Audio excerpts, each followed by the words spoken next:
You have a sort of a double-edged reputation in South Africa. Some people I talked to spoke highly about you and what you're trying to do to save rhinos. Others say, to a point, Lord Copper, but actually you're still trying to make money out of the ivory, and they weren't quite as convinced by your principled stand.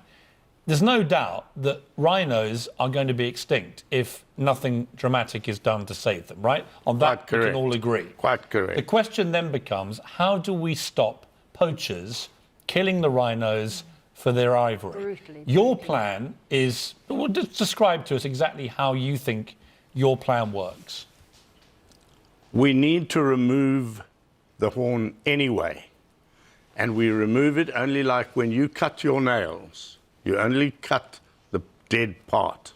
You don't go to the live part. So there's no bleeding, no feeling. So, but it removes most, not all. It removes most of what the poacher wants.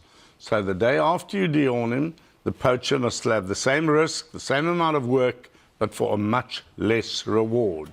So we believe that is common sense to make it less profitable for the poacher. Now that I agree with. Yeah. Okay, I think most people would think that sounds sensible. The bit I don't get with you is that you then still want to sell the ivory that you're collecting, which to me continues the market, which is what these poachers are working for. Bans don't work. Ask the Americans about their alcohol ban. It only creates a business for the illegal. What is your biggest concern about John's work?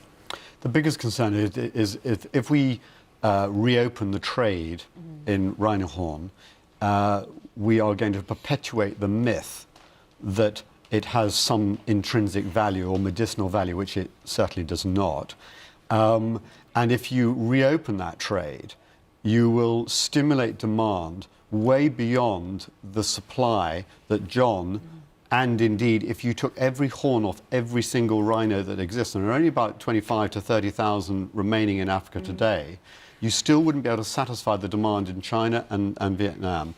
So there's a real risk here that you are going to stimulate demand to the point that the criminal syndicates that currently exploit this trade are just going to continue to profit in any case. You see, John Hume, that's my problem. You've got 2,000 rhinos in your farm, is that right? 1,538. OK, so that's a lot of rhinos, and there's no doubt that you are affording them more protection than they would have if they were at loose, I guess, in the wild where poachers could get to them, right? That's your argument, yeah?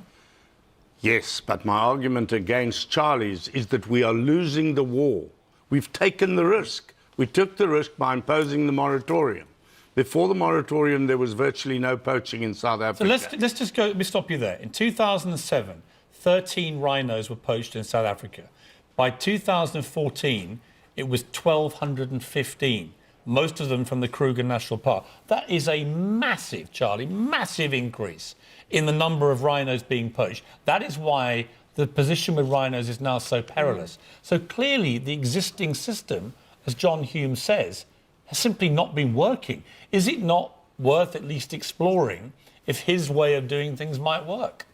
I simply don't agree. I think the economics are that there was a study done that showed that in order to satisfy the demand in China, you would need something like 400 tons of rhino horn per year.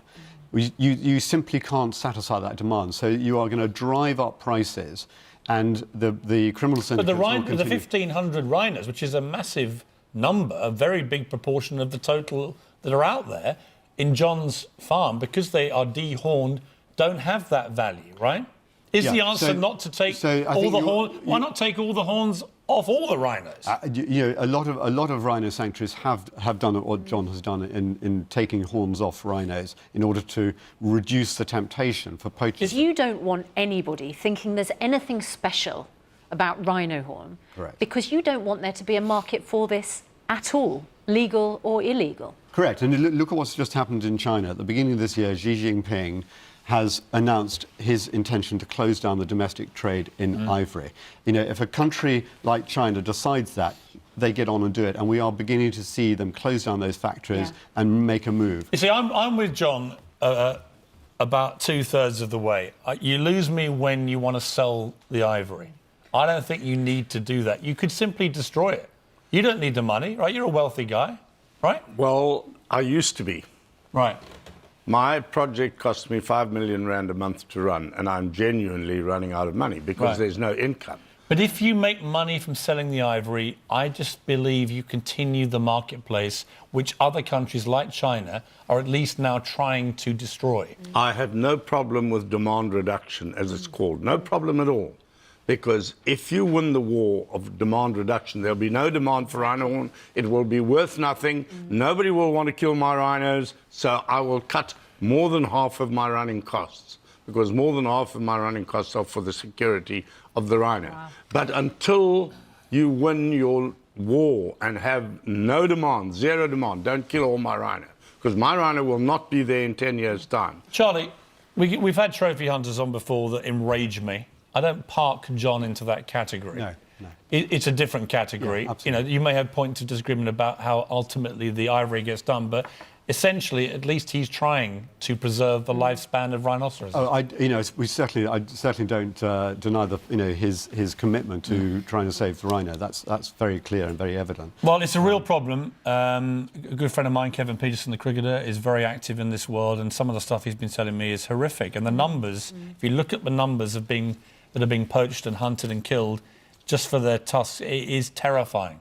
And something has to be done. So hopefully, by having the debate, we raise more awareness and something will What get we done. are doing now is simply not sustainable. We are losing 3 rhinos a day in South Africa. Yeah, It's they'll not be gone. sustainable. They will be gone. We are And losing the war. We will lose these wonderful animals if we don't do more. So, interesting debate, chaps. Thank you both for coming in.